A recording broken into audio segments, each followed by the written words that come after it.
Hello good folks of the vinyl community, this is Mike, PC31, the vinyl policeman. This video's for Rob, Northern Revolutions, and Rob's posted a contest which is basically called Get to Know Ya. And it's a really good idea actually. He's asked for a shout out, then he's asked for kind of a 3 or so, I think I've added the also, records which kind of take you back to a moment in time, a memory, you know, reminds you of a person, a place, something like that. So it's a really nice idea. Just wanted to do a couple of shout outs first then, as Rob's asked for. The first one is for CGC Vinyl Guy, Christian. Really good channel. Please subscribe to that one. Christian's a great guy and he does some really good videos. So CGC Vinyl Guy. Another one I just wanted to do a shout out for, which I really enjoy, is Gatefold 33, Dale. And Dale doesn't live too far away from me in England. He lives in the south of England, same as I do. And another great guy, and makes terrific videos, really interesting, really funny guy. So if you could sub to those two, I think they'd really appreciate it, and they deserve it. I'm not sure this falls into Rob's category, but it's just something I wanted to mention first because it is memories and various things. One of our UK national treasures died a few weeks ago, and it passed without too much being said because there's just so much going on in the country and the world at the moment. But I just wanted to give a very quick kind of shout out, and that's to national treasure Dennis Waterman. He's one of our great English actors. Never the main role in things, but he's played so many kind of number twos in TV series and things. But if you look at his acting career, it's absolutely vast. He's done so much. But in the UK, he was known for acting in 3 absolutely beloved TV series, and each one of them just went on for series after series after series. The first one was way back in the 70s, which I remember as a kid, and it was called the Sweeney Todd, the Flying Squad, Scotland Yard, and he played Detective Sergeant George Carter in that one, under John Thor, who was Regan, and he was absolutely fantastic in that as a young DC. He then moved from that one into another series which lasted forever, all through the late 70s and the 80s, a series called Minder, where he was a boxer who'd gone to prison, and he came out and he was a minder for George Cole, and it was a fantastic series which just everybody knows, and absolutely superb. But and he was great in that, and there was always this thing running alongside Dennis Waterman. Dennis Waterman obviously absolutely loved music all his life, and he sang the theme tune to I Should Be So Good For You of Minder, and that's on this record. That's what this record's called actually. This record came out in 1980. And the third one, another massive UK TV series which just went on for just decades, and so many series, and it was absolutely brilliant, and still love it now, all the reruns, is a program called New Tricks, where he was a retired detective who came back with a few other retired detectives, and they were solving cold cases. And I think 3 massive series in the UK. I think they also were in Australia and New Zealand, but probably not in US, Canada, and other parts of the world. So Dennis Waterman loved music. He made 3 albums, apparently 12 singles, which I never knew about until I started looking at this.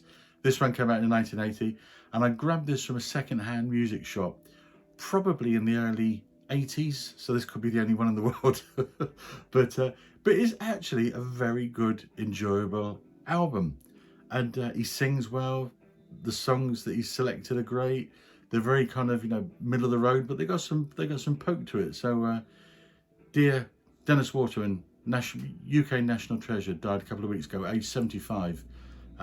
Proper South Londoner. He was a Chelsea supporter, though in Minder he was meant to be a Fulham supporter, but he was a big Chelsea supporter all his life, football team.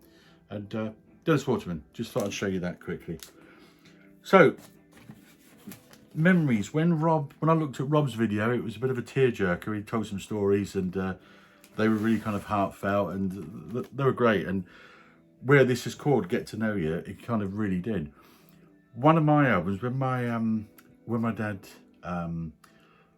passed away in 1982, he was a very young man, and he had a very, very good voice, and he used to sing an awful lot. And his two huge heroes at the time were Frank Sinatra and Neil Diamond. He liked Hank Williams and Johnny Cash, and he liked the Beatles and the Stones and various things, but Neil Diamond and Frank Sinatra were his absolute massive heroes. So I inherited his record collection when he passed away. And this album, Neil Diamond, and this came out 1974, 12 Greatest Hits on MCA, and it covers tracks from 1968 to 1972. And this, my dad just played this to death. I mean, his DNA is just all over it. He played this to death, and he used to sit in the corner of the room with headphones on, and he'd be singing the songs at the top of his voice while we were trying to watch television when I was a kid. And he absolutely loved Neil Diamond and loved this album. And the standout tracks on there for me are things like I Am I Said, which I think is a fantastic song. Just so many great ones. Holly Holy. They're my two favourite from it, although every track is great. The interesting thing about this as well is I've played in bands all my life, and original bands and cover bands and everything. And when I was playing one particular cover band, and we decided to do some Neil Diamond tracks because we were doing dances and things, dinner dances. And I found out I didn't have to learn them to sing because I knew every lyric of every song because they were so ingrained in my head from my dad singing. So this has got fantastic memories for me. And just another one, which isn't an album, but something which is a bit of a treasure. My dad, as I say, also idolised Frank Sinatra, and he saw Frank Sinatra once at the Royal Albert Hall in London. And it was, I'm not sure of the exact date because Frank did 8 dates at the Royal Albert Hall between end of February 77 and beginning of March 77. And my dad bought a programme, and this is the programme that he bought. I wish there was a ticket inside, but there wasn't. But so that's one of my absolute treasures, is a Frank Sinatra programme. And he couldn't believe it when he saw him. It was just a dream come true. So this is an absolute treasure for me and a fantastic memory. My mother, who passed away last year, back in 1977, so must have been October 77, I was young, ill, in bed at home. I've mentioned this before on the VC, so I do apologise, but with this thread that Rob's got, I've just got to mention this again in case you haven't seen it. So my mum was going over to the local co-op in Fratton Road in Portsmouth, Hampshire, England, and she said, "Is there anything you want out?" And so I scribbled on a piece of paper, "Could you get me this album?" And I put on it, "Never mind, asterisk, asterisk, asterisk, here's the Sex Pistols." And she took it to the local department store, handed it over to the young shop assistant, who then handed her this. So she came over, thumped me, and so that's another fantastic memory.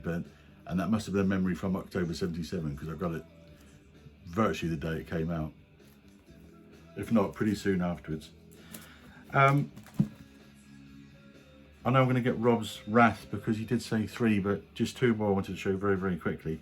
My wife and I got together early 1990s. Got married in 1993. One of our biggest album at the time, which we both absolutely loved, and we played and played and played. And I haven't got this on vinyl because it's an album from 1991, the CD time. I don't know. This is probably £1,000 album. I don't know, but I haven't got it.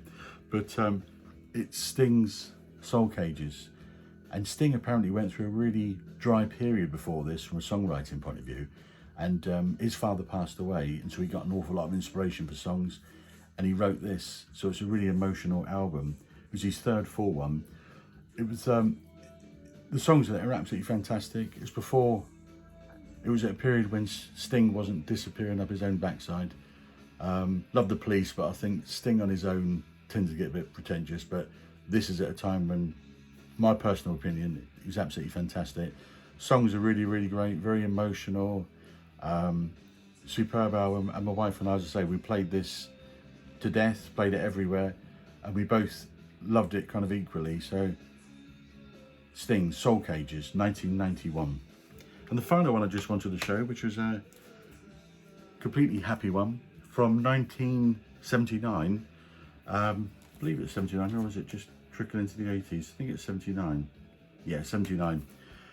Massive, I was still young, massive partying period, and really good friend of mine. We used to go out all the time to clubs and various things, and we always ended up back on his floor at home, drinking too much and having drunk too much. And I remember there was a lot of homemade wine and things, and we would drink anything at that stage. It was carnage. And the album which we used to play all the time and dance around all over the place too, no matter who we were with, was this one by the B-52s. So this must have been about although it says 79, it must have been about 1980 that we really got into this album. And we would come home from a night out and we would just play this to death, the B-52s, their debut album.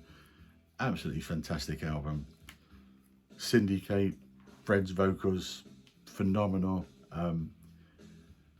Just fantastic album. So great thread. Thanks Rob and all the revolutions, and that's been a good one to research and post. Speak soon. Thank you.